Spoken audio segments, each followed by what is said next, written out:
Hey guys, Professor Fat Shady from the University of Trials. Today I'm checking out Way of the Machine. Now, I've already done this track a stack of times. I've done at least 2 different tutorials on this track, but I still haven't got a platinum medal. Don't even know what my best is. Probably should have checked that before I started.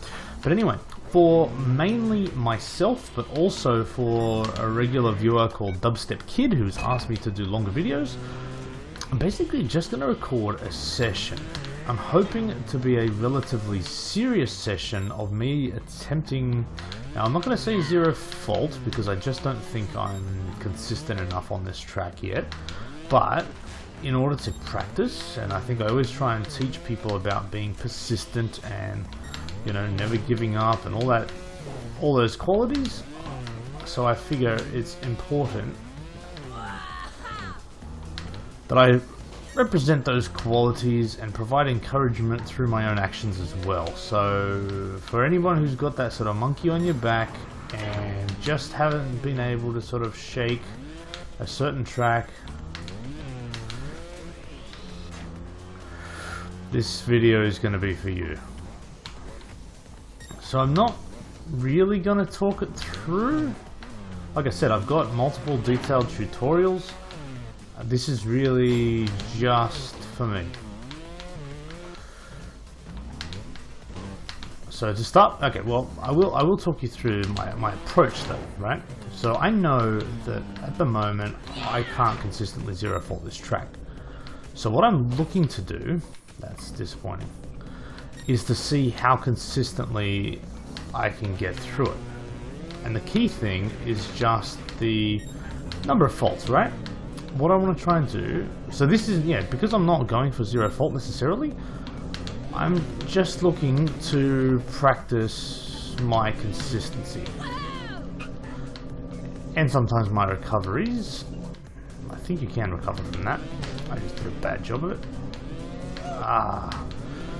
And so at the moment I'm really finding out where are the areas of this track that I'm going to have issues and perhaps I need to practice. Normally on a zero fault, like when I'm trying to go for a zero fault, I'm not going to continue with a 7 fault run because it doesn't add value.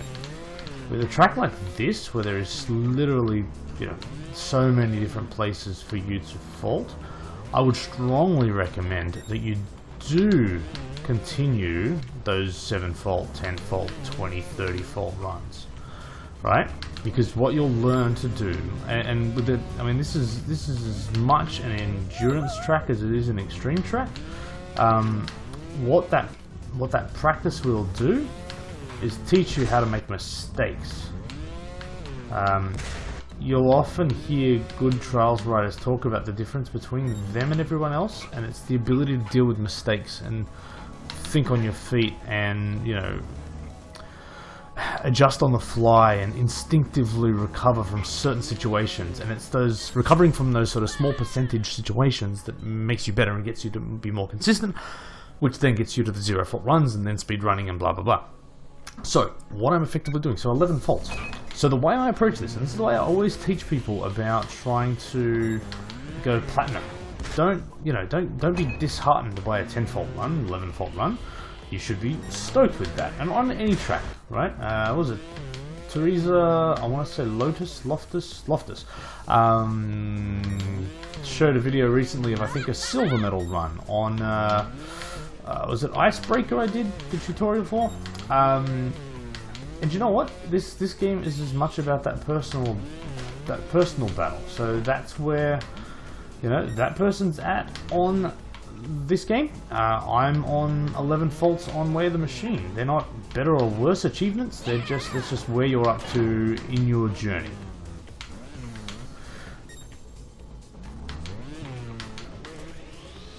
Every damn time. Except for the time I just did, because that was awesome.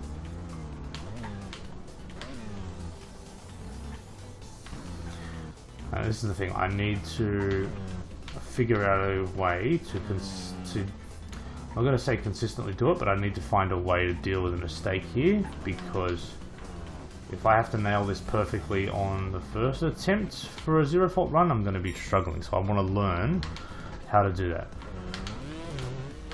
And I will say, having that one fault there, as much as, you know, if I ever get a one fault run, I'm usually pretty unhappy when I'm going for platinum, because I know, you know, usually it's a stupid mistake. It's encouraging to see how far I can get through with one fault, and then I know it's really just about stringing it all together, and you get the platinum. So, you know, it becomes just a matter of time before the platinum hits, but you need to do the groundwork.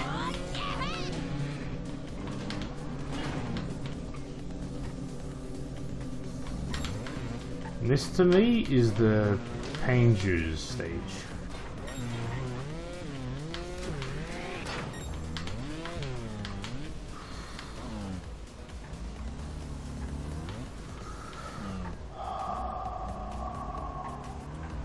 It's funny, even on a one fault run I get nervous now. I don't, yeah, and this is...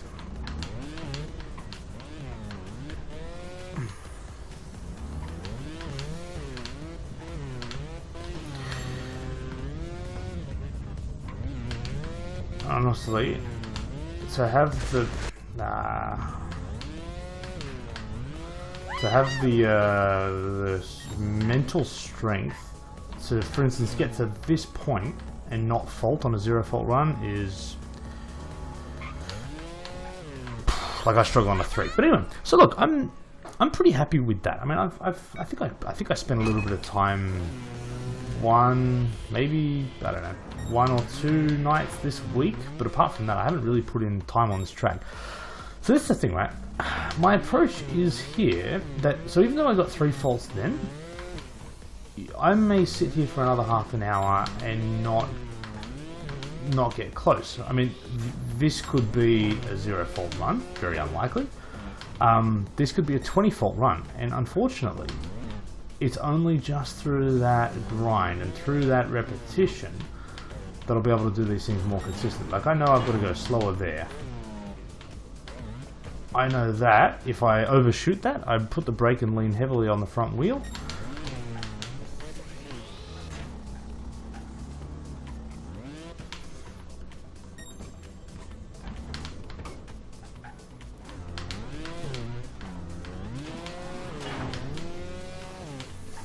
He goes quiet now.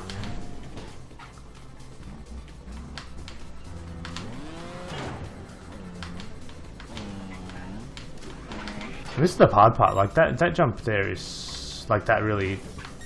See that heartbreaking. That one. Oh, there's literally I reckon there's 100 different places. And there we go. That went from being an awesome run to, you know, 3. So I don't know if I've finished any of the points I've started since talking about this, right? But, and like for instance, you can stop there quite easily, so I would encourage people to do so.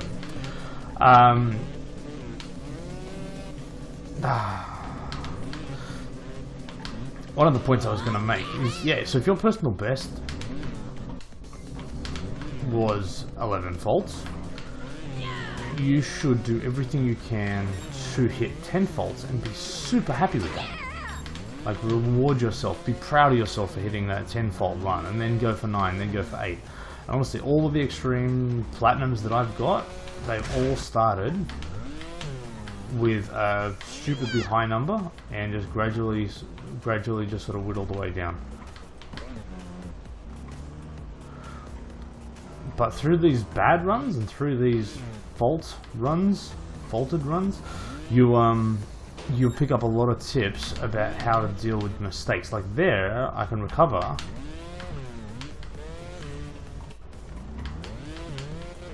Show you again. I think I can recover from here. Yeah, like, and actually, yeah, so what you'll find on the round objects, for instance, reverse is like overpowered like crazy.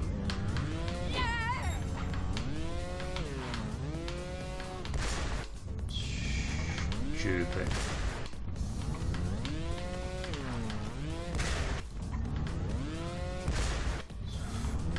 It's funny, this thing here, I don't know, I never usually have trouble with that, and then every now and again, rubbish.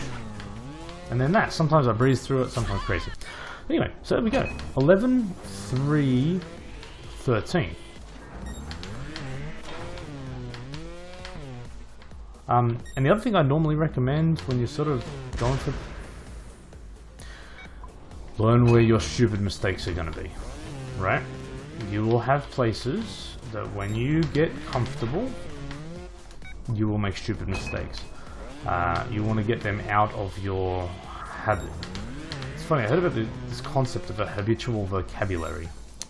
And I almost... because so much of this game... habitual vocabulary, if I understand correctly, is effectively a bunch of words that you sort of fall back to in various situations. I mean, I use the word actually a lot, actually. I hate even calling it out, but I do, it's horrible. Total physics, yeah. Yeah. It's funny, physics-based game, defy the laws of gravity, totally cool. That's alright. Now, I wonder if I can recover from here. Alright. So anyway, don't be unhappy with faults. Keep going through. That's the other thing I'll say. When you are trying to go for these sort of zero fault runs, there's no point being able to consistently zero fault the first part of the track, because you'll end up struggling in the latter parts, right? What you need to be able to do, horrible, is finish the track. So make sure, even if you fault, more often than not, finish the track anyway. You don't have to be as precise with the...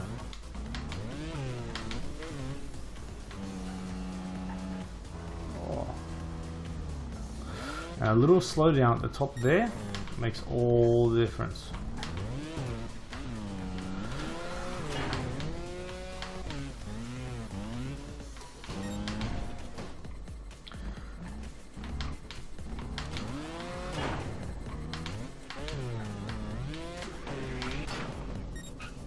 Like, for instance, I made a stupid mistake here, so I'm trying now to be a little bit more consistent on that part. I made a stupid mistake there, so trying to be more consistent. I almost never mistake there. This one I'll regularly stuff up. Even that one, I stuffed up an awesome run. I made a mistake on that a little while back.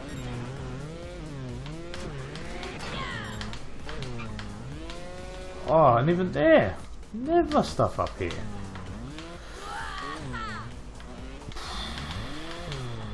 Like, so that would be, you know, that would be heartbreaking on a zero fault run to stuff it at this point, right?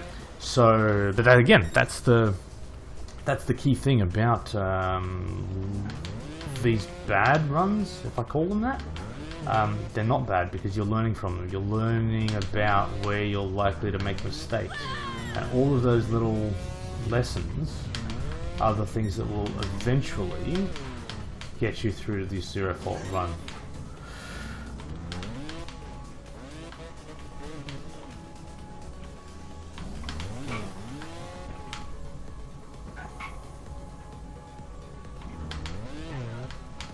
Whoever came up with this obstacle is an absolute jerk.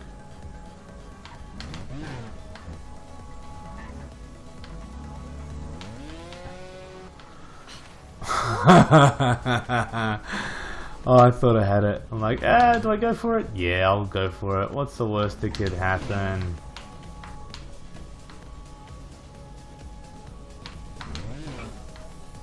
And this is the thing, I can do this in one fluid motion, but I find much more consistent doing it like that.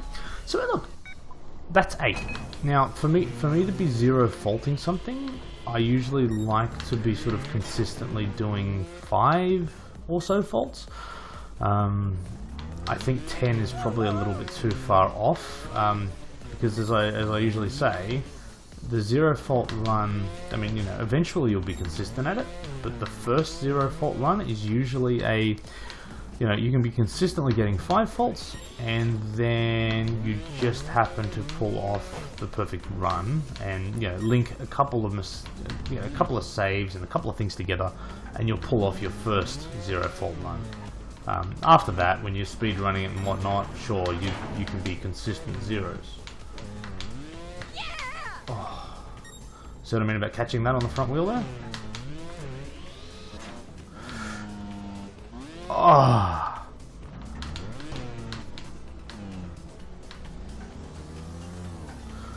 You gotta get so good on the throttle control there.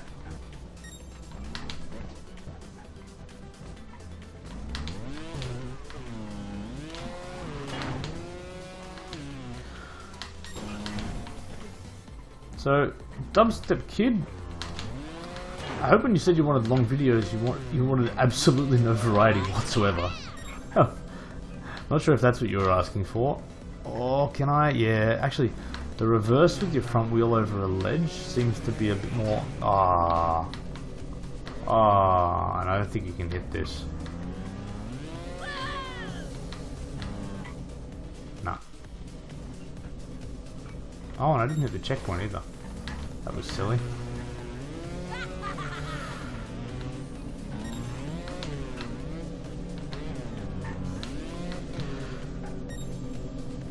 So yeah, no variety in a long video. Oh, stop on this thing, and again, yeah, reverse on a round object, overpowered like crazy. I mean, you probably figured that out by now, but yeah, it's almost laughable how much reverse grip and power you get.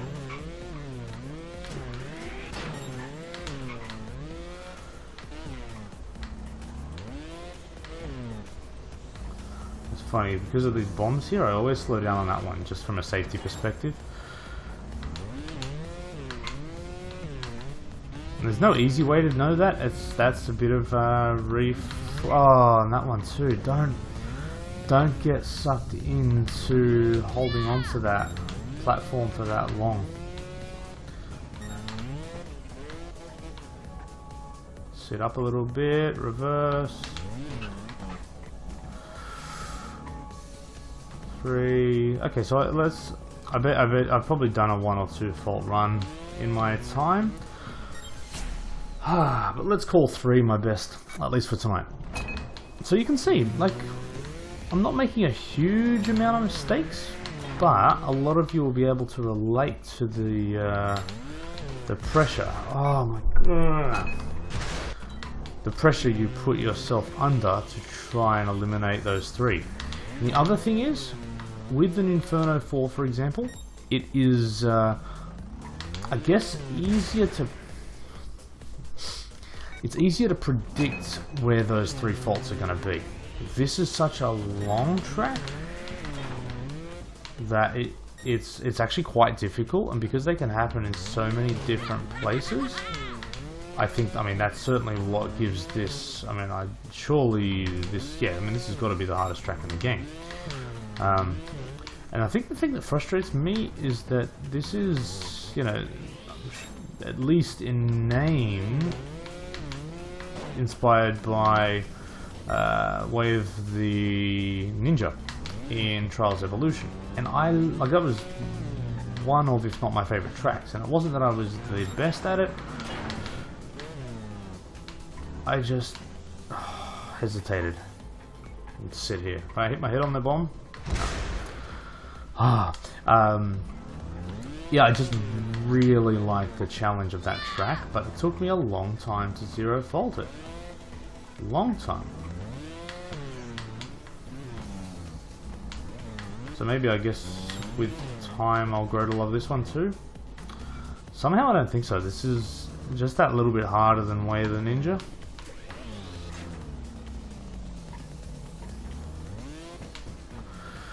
That's the thing. Even these mistake runs, I'm getting better at that stupid ramp. If nothing else, that's a positive to come away from this.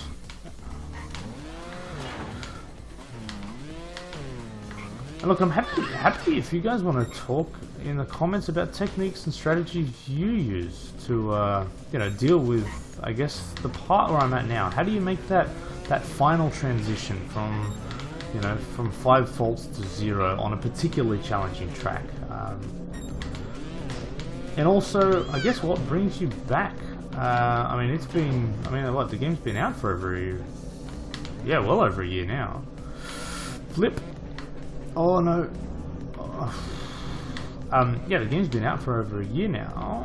I always love this game's ability to sort of, you know, just let me, like, these things sort of gnaw away at me, and eventually I kind of just have to come back and at least give it another good attempt to clear off. And this isn't a completionist thing. I mean, actually, I still have only found like 6 squirrels or something. So it's not about being a completionist. It's just, for me, I guess, you know, the platinum medal is really the epitome of the, you know, of the Trials medals, and for me to not have one, kind of upsetting. Oh, come on! And you know what happened? Track Builder sat there. You know how you can sort of toggle through the curvature of a ramp? And I bet you they tested this track and they're like, you know what? Add one more increment to the jerkiness of this curve, just so nobody can sneak over the finish line. 7. So I think my goal for this session really needs to be single digit, you know, consistent single digit faults, and ideally under 5s. I mean, once I'm... That was a bit too much. Once I'm consistently sort of 5 and under, then I kind of know... Yeah, I get cocky and a bit bored.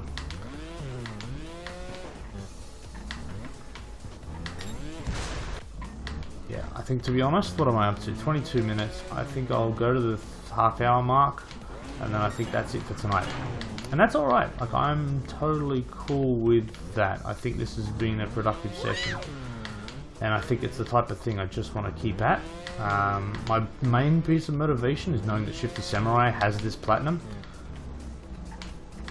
I won't say that I think I'm better than him, but we have a few years ago raced off against on a track, and I was better than him. So I kind of want to at least look at. I sleep better at night thinking that. So at the moment he is, well, you could argue only 3 faults better than me, but that's the gap between 3 faults and 0 on Way of the Machine is a substantial one. Alright, I think it's going to be my last run, because, yeah, everything's just feeling tense, and I kind of feel like I'm making too many stupid mistakes now.